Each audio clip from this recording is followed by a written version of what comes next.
Hi guys, welcome back to my channel. I'm the Tiny Vegan. If you haven't been here before, don't forget to like, subscribe and hit the notification bell so you never miss another vegan video with me, because we do recipe video, vegan tip videos. So if you're interested in vegan type content, then don't forget to subscribe so that you never miss any. Before we get started, if you're interested in more vegan content, then go and follow my Instagram, because that is obviously fully vegan and we do vegan lifestyle things and we do vegan food, and I always take pictures on meals and upload it on there if that's the kind of thing you're interested in seeing what a vegan eats. Also on my Instagram, once a week I'm doing a mindfulness live, which is basically where I go on my Instagram and I create a live. I let you know my stories the day that I'm going to do it, and I go onto a live and we do mindfulness together.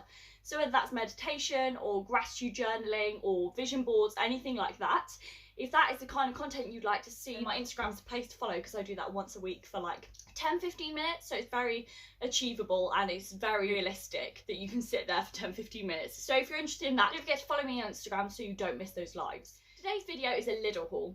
We went to Lidl because we'd heard that they had quite a few more vegan options, but when we went, we didn't really experience that. I'd say they had a few vegan things, but really not many at all. So these are just sort of weekly staples that we needed to stock up on. We got some potato wedges, we got some garden peas, some lightly salted tortilla crisps. Those are really good with like guacamole or salsa or something, but we forgot to buy some obviously. So we now have to go and buy avocados to make guacamole. Then we also got their vegan coleslaw. This is one of the few things that was actually in their vegan range at that Lidl. They really didn't have much. I thought that this coleslaw looked weird because it's very, very orange. Coleslaw is usually pretty white, even the pre-made ones. But we got this, so we're probably going to try it with like hummus and baked potatoes and things like that and see what we think.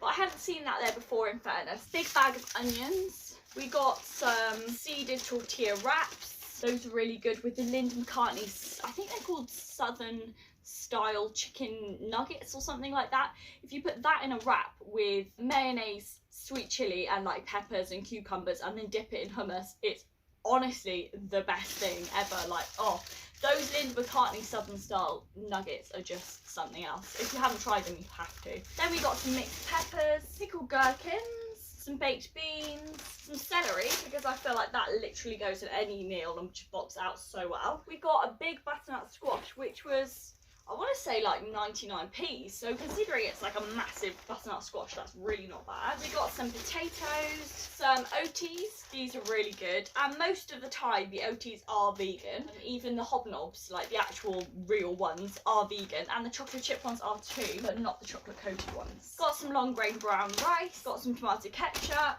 We did buy an avocado, how handy. So I guess we'll be having guacamole and tortilla crisps. We got some bananas, baked beans. Then we got some red kidney beans, because I literally try and put a pulse in every single meal. So if I'm making anything from scratch, which I usually do, I do try and make sure that I put like one pulse in each meal. So if I'm like making a chili, it'll obviously always have like red kidney beans and things like that.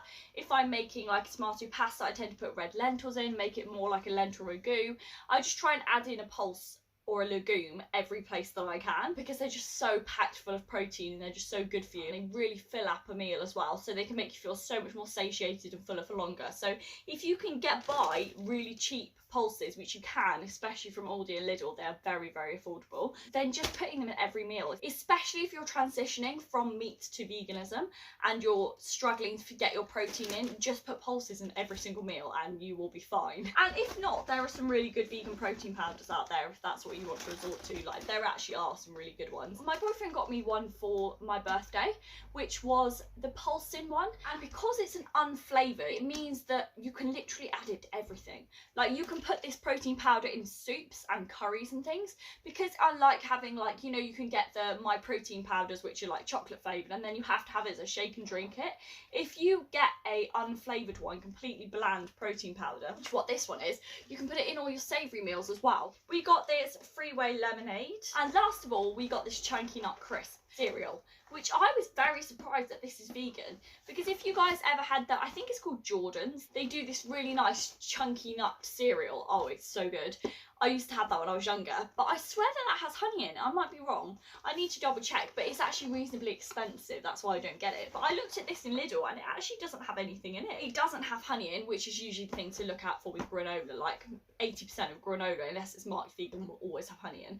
And also the, I think it's called maple and pecan one. as far as I could see, that was also vegan. It's definitely worth getting because it's so much cheaper than the Jordan's one, which I think might be vegan or it might have honey in, I'm not entirely sure. While we're on the topic of Lidl, the iced ring Homer donuts, I don't know how else to describe them, that have like them hundreds of thousands, I think it is, on the top. They have the strawberry and the chocolate ones, you know, like the classic Homer donuts. Those, as far as I could see, were also vegan because it's the place where you have to, you know, take it out and you bag it yourself. The strawberry and the chocolate ring iced ring donuts in my Lidl only say contains wheat, which, because egg and milk etc is an allergen, they legally have to put it if it contains it because it's an allergen, but all it said was contains wheat. So by the looks of it, it actually looks like the iced chocolate and strawberry ring donuts.